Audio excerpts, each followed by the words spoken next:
అలాగే ఈ ప్రాణశక్తి రహస్యం ఎప్పుడైతే మనకు తెలిసిందో దాని ద్వారా సాధన చేస్తే ఆ సాధన యొక్క వైబ్రేషన్స్ అంటే అది అందరూ యూనివర్సల్ ఎనర్జీ అని అనంతమైన శక్తి అని అంటారు. కాదు, అనంతమైనటువంటి పార్వతీ పరమేశ్వరుల యొక్క అనంతమైన ప్రాణశక్తి యొక్క ఆశీస్సు ప్రవాహం ఏ ఒక్కరు చేస్తున్నా అందరి దగ్గర నుంచి అందరికీ అలాగే ప్రాణశక్తి అనుసంధానమై ఆనందము, శాంతి, తృప్తి కలుగుతుంది.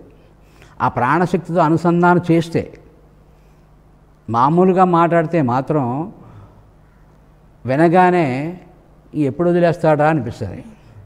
ప్రాణశక్తి అనుసంధానం చేసి ఎవరైనా సాధన చేస్తే ఎవరు చెప్పకపోయినా ఇక్కడ ఇంకా విందాము మందం ఏదో తెలుసుకుందాం అనే ఆలోచన కలిగించేటటువంటి అనుభూతి కలుగుతుంది. ఆ ప్రాణశక్తి గురు పరంపర యొక్క అనుగ్రహం ఈ గ్రామానికే కాకుండా ఈ భూమండలం ఉన్న ప్రతి ఒక్కరికి కూడా ఆయన శక్తిపాతం జరుగుతూనే ఉంది. అందుకని మీకు ఈ రోజుని మాకు మీరు ఏ ఆనందం నిజంగా చెప్పారో, నన్ను పొగడడానికి చెప్పారో, వచ్చినందుకు మీరు చెప్పారో అదంతా అలా పక్కన పెట్టి ఇది యథార్థమని నేను చెప్పడానికి, నూతిలో కప్పలాగా ఉన్నటువంటి వారిని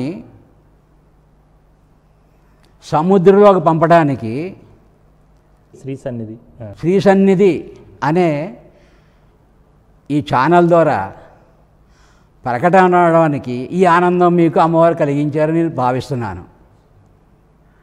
మీరు అడిగిందని సమాధానం అంటారా కాదంటారా అండి? అవునండి, అదండి. ఆ ఆనందానికి వెనకని ఇంత రహస్యము ఇంత దాగుంది అని ఇదంతా చెప్పకపోతే మీకు అర్థమవుతుంది. 2 ముక్కలు చెప్పాను, ఇంక చాలా ఉన్నది. ఆయన కొంచెంగా చెప్పాను అనమాట అండి. అదండి. అంటే ఈ ప్రాణ విద్య అంటే ఈ స్వర విద్య ఏదైతే ఉన్నదండి, అసలు దీనికి ఎలా దీని మూలం ఏంటి, దీన్ని సాధన యొక్క ప్రక్రియ విధంగా ఉంటుంది? గురువుగారు చెప్పింది కామన్గా అందరూ చెప్తున్నది పూర్వజన్మ కర్మను బట్టి ఈ జన్మలో కర్మ జరుగుతుంది. ఆ కర్మను బట్టి మన జన్మ వస్తుంది. ఆ జన్మను బట్టి బుద్ధి కర్మానుసారణి అని చెప్పి మన బుద్ధి దాన్ని బట్టి నడుస్తుంటుంది. నడిచి తద్వారానే పుట్టుక చావు జరుగుతుంటుంది.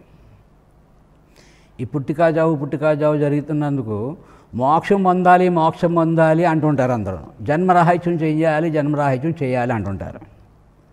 అది సత్యం కాదు.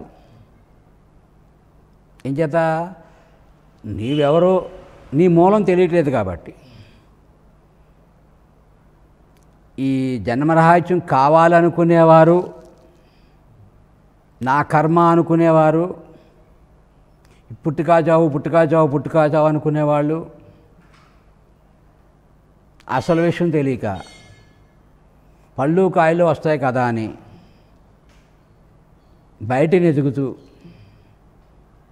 పళ్ళు కాయలు ఎక్కడైతే ఉన్నాయో చెట్టుకి పువ్వులును అక్కడ నీళ్ళు పోతున్నారు. మొదల్లో నీళ్ళు పోయట్లేదు. చాలా మంచివాళ్ళు, మంచి బుద్ధి ఉంది, శాస్త్రాలన్నీ తెలుసును, గురువులందరి దగ్గరికి వెళ్తారు, మహాత్ములందరినీ ఆచరిస్తారు, భక్తి ఉంది, కానీ బంగారు సంఖ్యలు ఉన్నాయి. ఆ సంఖ్యలతో ఏం చేస్తున్నారు? మొదలు పట్టుకోవట్లేదు. పైన ఉన్నటువంటి పువ్వులు కాయల మీద నీళ్ళు పోతున్నారు. ఫలితం వస్తుందంటారా? మొదల్లో పోస్తే ఫలితం వస్తుంది. ఆ మొదలు ఏంటి? మీ ప్రాణం. ఆ మొదలు ప్రతి ఒక్కరికి మీ ప్రాణం. మీ ప్రాణం యొక్క విషయం, మీ మూలం తెలుసుకుని దాన్ని సరిచేసుకుంటే, గురుముఖత తెలుసుకుని సాధన చేసి అది ఎప్పుడైతే తెలుసుకున్నామో మొదల్లో నీళ్లు పోసేటట్టు విధానం మనకు అర్థమవుతుంది. మొదల్లో ఎప్పుడైతే నీళ్లు పోసామో పళ్ళు కాయలు ఆటోమేటిక్గా మనకు వచ్చేస్తాయి. శ్రమ అక్కర్లేదు. గంటల తరబడి, రోజుల తరబడి, యుగాల తరబడి తపస్సు చేయవలసిన పని లేదు. ప్రాణాన్ని పట్టుకుంటే అన్నీ వస్తాయి. దానికి పృథివీ, జలము, అగ్ని, వాయు, ఆకాశం, సూర్యుడు, చంద్రుడు, నక్షత్రాలు ఎదురున కనపడుతున్నాయి కదా. అవన్నీ చదవాలంటారా? మనం చదవాలంటారా? అని నిత్య సత్యమే కనిపించేవి వెలుగులో. మతం ఏ మతస్థుడికైనా, ఏ ధర్మం చేస్తున్నా, ఏ వర్గమైనా, ఎవరికైనా సరే సమానంగా కనబడుతున్నాయి, అందరికీ కనబడుతున్నాయి. చదవక్కర్లేదు, తెలుసుకోక్కర్లేదు, వినక్కర్లేదు, ఏ గురువు అక్కర్లేదు, అందరికీ అది తెలుసున్నదే. వాటి యొక్క రహస్యాన్ని, వాటిని నడిపించున్నటువంటి ప్రాణశక్తి యొక్క రహస్యాన్ని, ఆ ప్రాణం ఎవరు అని నీకు తెలిసి, నువ్వు ఎక్కడ పుట్టావు, ఏ లగ్నంలో పుట్టావు, ఏ తత్వంలో పుట్టావు, ఎన్ని జన్మల నుంచి పుట్టుకొచ్చావు, గత జన్మలో నువ్వేం చేసావు, ఇప్పుడు ఏం చేస్తున్నావు, ఎక్కడికి వెళ్ళిపోతున్నావు, నువ్వు నీ మూలాన్ని పట్టుకుని, నీ లగ్నాన్ని పట్టుకుని, లగ్నానికి ఉన్న తత్వము, నీ లగ్నానికి ఉన్నట్టు బీజాక్షరము, నీ లగ్నానికి ఉన్న స్వరాన్ని, ప్రాణశక్తిని పట్టుకుని తద్వారా సాధన చేయడం ద్వారా ముందుకెళ్ళే విధానమే ఈ స్వరయోగం. అది పార్వతీకి పరమేశ్వరుడు చెప్పినటువంటి శివయోగ రహస్యం. ఆ రహస్యం గురువుగారు చెప్పారు. ఇది పుస్తకాల్లో దొరకదు. పుస్తకాల్లో ఉన్నదంతా సత్యమే, అందులో అంత థియరీ చెప్తారు, ప్రాక్టికల్ చెప్పరు. పుస్తకాల్లో చదివిని ప్రాక్టికల్ రాకపోయినా, అది అర్థం కాకపోయినా, ఫైనల్గా మనం చేసుకోవాల్సింది గురువు చెప్పినటువంటి విధానం ఏదైతే ఉందో, శాస్త్రంలో లేకపోయినా గురువు చెప్పిందే మనం కరెక్ట్ చేసుకోవాలి. చేసుకుంటే మనకు అనుభవానికి వస్తుంది.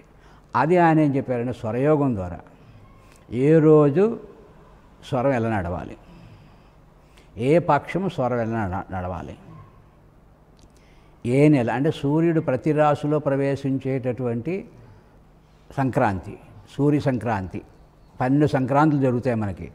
ఆ 12 సంక్రాంతుల్లో ఏ సంక్రాంతికి ఏ నెల ఎలా ప్రవేశించాడు ఆ స్వరము.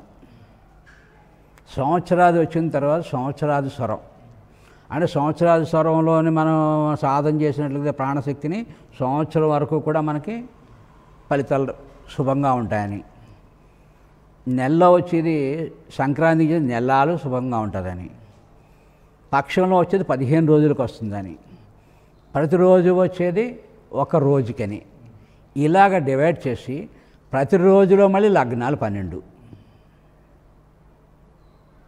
దాంట్లో 27 నక్షత్రాలు, 9 గ్రహాలు, 12 లగ్నాలు, చంద్రుడు ప్రవేశించే సమయం. ఈరోజు వచ్చి బుధ నక్షత్రం, రేవతి నక్షత్రం. రేవతి నక్షత్రం వచ్చి మీన లగ్నంలో ఉంటుంది. మీన లగ్నంలో ఇప్పుడు చంద్రుడు ఉన్నాడు. ఆ చంద్రుడు మీన లగ్నంలో ఉన్నాడు కాబట్టి మీన లగ్నం చంద్రస్వరం ఉదాహరణ. గురు రహస్యం ఇది. 12 సంవత్సరాలు సేవ చేస్తేనే కానీ గురువు చెప్పంది, 12 సంవత్సరాలు మళ్ళీ మనం సాధన చేస్తేనే కానీ అర్థం కాంది. అర్థమైంది? ఆ లగ్నం అధిపతి గురుడు. గురుడు ఈశాన్య దిశలో అధిపతి, ఈశాన్య దిశలో ఉంటాడు ప్రకృతిలోని. అంటే గ్రహాలు తిరుగుతాయి, నక్షత్రాలు ఎక్కడే ఉంటాయి, రాసులు కూడా ఎక్కడే ఉంటాయి. చంద్రుడు తిరుగుతుంటాడు, సూర్యుడు తిరుగుతుంటాడు, అలా గ్రహాలన్నీ తిరుగుతుంటాయి. తిరిగేటప్పుడు ఒక్కొక్క నక్షత్రంలోకి ప్రవేశించే సమయాలు భూమి మీద ప్రకాశం మనకి పడుతుంది. అదే ప్రాణశక్తి. ఆ ప్రాణశక్తి పాజిటివ్ నెగిటివ్ పుట్టిన తర్వాత మనకి నడుస్తూ ఉంటుంది. అది కర్మకి ఏం చేస్తామంటే నెగిటివ్ పాజిటివ్ నడుస్తున్నటువంటి జీవితాలని జాతకాలు చూపించుకుని దోష నివారణ కోసం దానాలు, ధర్మాలు, యజ్ఞాలు, తపస్సులు లక్షలు ఖర్చు పెట్టి ప్రయత్నం చేస్తారు. ఎంత ఫలితం వస్తుందయ్యా అంటే ఫలితం రాదు.